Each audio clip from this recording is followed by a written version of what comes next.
साथियों नमस्कार, आप सभी का स्वागत है स्टडी विद डीटीआई में।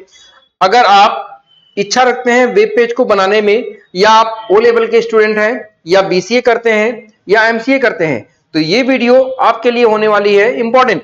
क्योंकि आज की क्लास में एचटीएमएल के फॉर्मेटिंग टैग की चर्चा होगी, जिसके द्वारा किसी भी वेब पेज में टेक्स्ट को किस प्रकार से लिखा जाए या इनका फॉर्मेटिंग टैग का यूज कैसे करते हैं, इन टॉपिक को हम लोग डिस्कस करने चल रहे हैं। तो चलिए देखते हैं फॉर्मेटिंग टैग होता क्या है।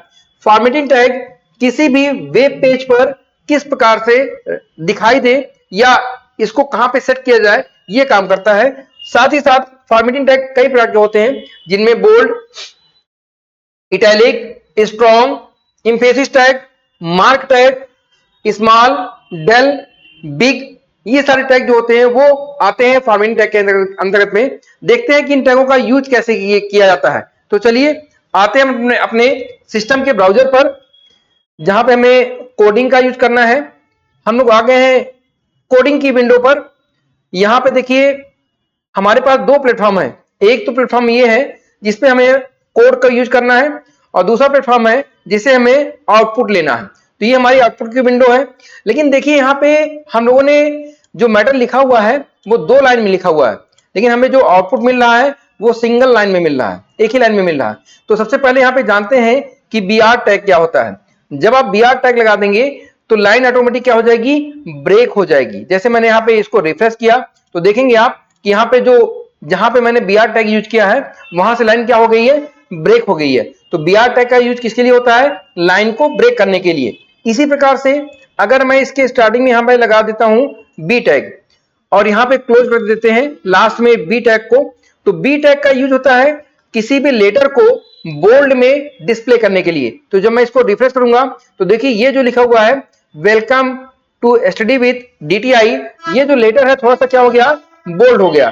तो अगर आपको भी किसी भी लेटर को बोल्ड करना होगा तो इसके लिए हम लोग क्या यूज करेंगे, बी टैग का यूज करेंगे। अगला देखते हैं, यहां पे लगाते हैं हम लोग यू टैग।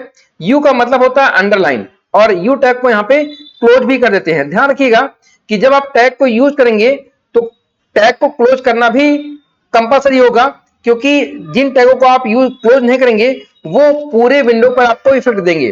देखिए यहाँ पे यू जो हो गया वो क्या हो गया, यू टैग के द्वारा वर्ड हमारा किस में आ गया, अंडरलाइन में आ गया।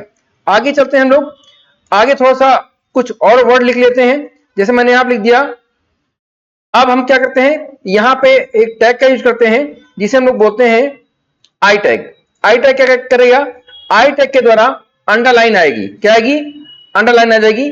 आई टैग को हमने क्लोज कर दिया यहां पे, और यहां पे आई टैग को क्लोज करने के बाद ऊपर हम लोग बीआर टैग को भी क्लोज कर देते हैं, ताकि हमारा जो लेटर है वो न्यू लाइन में रहे। देखिए बीआर टैग को क्लोज नहीं किया जाता है।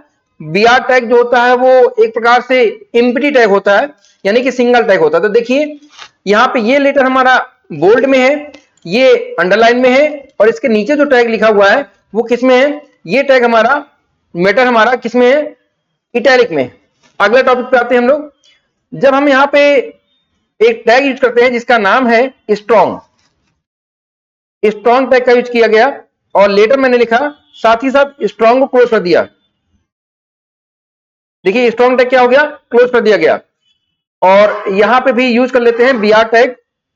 तो जब आप बीआर टैग को यूज करेंगे तो लाइन क्या हो जाएगी, ब्रेक, जैसा कि मैंने आपको बताया भी है। तो देखिए यहाँ पे जो काम स्ट्रॉन्ग टैग कर रहा है वही काम बी टैग भी कर रहा है, यानी कि बोल्ड टैग भी कर रहा है। लेकिन ऐसा नहीं है, जो हमारा वेब ब्राउजर होता है वो स्ट्रॉन्ग को जल्दी कैच करता है, जो बी टैग होता है वो विजुअल के लिए होता है, यानी कि डिस्प्ले के लिए होता है। तो अगर आपको किसी भी लेटर को बोल्ड करना है तो आप हमेशा यूज करिएगा स्ट्रॉन्ग टैग का। अगर आप एक डेवलपर हैं तो, डेवलपिंग की इच्छा रखते हैं तो, अगर स्टूडेंट है तो कोई बात नहीं, आप बी टैग का यूज कर सकते हैं। आगे चलते हैं हम लोग नेक्स्ट पॉइंट की तरफ। नेक्स्ट पॉइंट पे हम यहाँ पे यूज करने चल रहे हैं, यूज करते हैं यहाँ पे अगला टॉपिक, और अगले टॉपिक में आते हैं। यहाँ पे यूज करने चल रहे हैं, लिखते हैं हम लोग स्मॉल। क्या यूज किया, स्मॉल टैग, और इसको मैंने पेस्ट किया। यहां पे स्मॉल टैग को क्लोज कर दिया गया, और आप यहां पे ब्रेक की का भी यूज कर सकते हैं ताकि लाइन किस में रहे, ब्रेक में रहे। मैंने यहां पे यूज कर लिया ब्रेक टैग का। चाहे आप स्टार्टिंग में बीआर का यूज कर लीजिए, चाहे तो बाद में यूज कर लीजिए, लाइन ब्रेक हो जाएगी आपकी। देखिए यहाँ पे क्या हो गया, जो स्मॉल टैग को समझने के लिए आप एक टैग और यूज करिए और उस टैग का नाम होगा बिग टैग। क्या होगा? बिग। तो मैंने पहले लिखा br, उसके बाद में मैंने यहाँ पे यूज कर लिया बिग टैग और यहाँ पे मैटर को मैंने रख लिखा, फिर बिग टैग को क्लोज कर दिया। अब देखिए जब इसको रिफ्रेश करेंगे तो यहाँ पे देखिए जो स्मॉल टैग में लिखा गया था उसका लेबल 1 यानी कि एक लेबल उसकी साइज जो होगी वो क्या हो जाएगी, कम हो जाएगी, और जो बिग टैग होगा उसका एक लेवल क्या हो जाएगा, इंक्रीज हो जाएगा। तो अगर आप किसी भी लेटर का साइज थोड़ा सा एक लेवल बढ़ाना चाहते हैं तो आप कौन सा टैग यूज करेंगे, बिग टैग का यूज कर सकते हैं। फिर मैंने यूज किया br टैग का। br टैग के बाद में यूज करते हैं हम लोग em टैग का, em टैग, और यहां पे मैंने em को क्लोज कर दिया।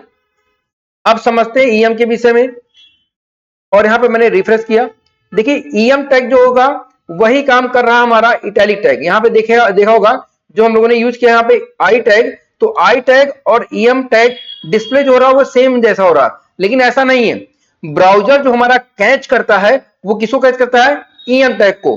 आई टैग यानी कि underline you tag, sorry I tag जो कि इटैलिक होता है उसे सिर्फ डिस्प्ले करने के लिए यूज किया जाता है। अगर आप एक प्रोग्रामर है या प्रोग्रामर की नियत से वेब पेज बना रहे हैं तो हमेशा यूज करिएगा em टैग का। अगला टॉपिक आते हैं हम लोग। अगले टॉपिक में देखते हैं कि यहां पे फिर से मैंने यूज किया और यहां पे मैंने सिर्फ लिख दिया कोई मैटर, और मैटर के आगे मैंने यहां पे लिख दिया है एक वर्ड जिसे बोलते हैं मार्क, MARK। मार्क लिखा गया। मार्क के बाद यहां पे मार्क को क्लोज किया गया, और जब हम मार्क को क्लोज कर देंगे, सेव करेंगे, तो देखिए हमें डिस्प्ले क्या दिखाएगा। जो हमारा मार्क के अंदर लेटर था वो लेटर हमारे बैकग्राउंड कलर में उसके येलो कलर आ गया। तो मार्क के द्वारा किसी भी लेटर के बैकग्राउंड कलर को चेंज किया जाता है और ये बाय डिफॉल्ट येलो कलर होता है। अगले टॉपिक पे आते हैं हम लोग। अगले टॉपिक पे अगर आप यूज करना चाहते हैं इसी की तरह से, जैसे कि हमने यूज किया कोई वर्ड, पहले br टैग यूज कर लेते हैं और फिर लिखते हैं हम लोग यहां पे आई लाइक मैंगो, और स्लैश लगा के टैग यूज कर लेते हैं डेल, और यहां पे लिख देते हैं बनाना, और यहां पे डेल को क्लोज कर दिया। तो देखिए क्या हो रहा, ठीक है। इसको मैंने सेव किया। जब आप सेव करेंगे तो यहां पे देखिए बनाना क्या हुआ है, एक प्रकार से कटा हुआ है। जैसे हम लोग कोई चीज लाइक करते हैं तो वहां पे वो टिक लगा होता है, और जो अनलाइक करते हैं वहां पे कटा हुआ होता है। तो ये होता है डेल टैग के द्वारा। किस टैग के द्वारा होता है, डेल टैग के द्वारा। इसी प्रकार से जिस टैग के पहले आप डेल टैग का यूज कर देंगे वो क्या होगा, वो एक प्रकार से क्रॉस दिखाई देगा। तो ये डेल टैग की पहचान होती है।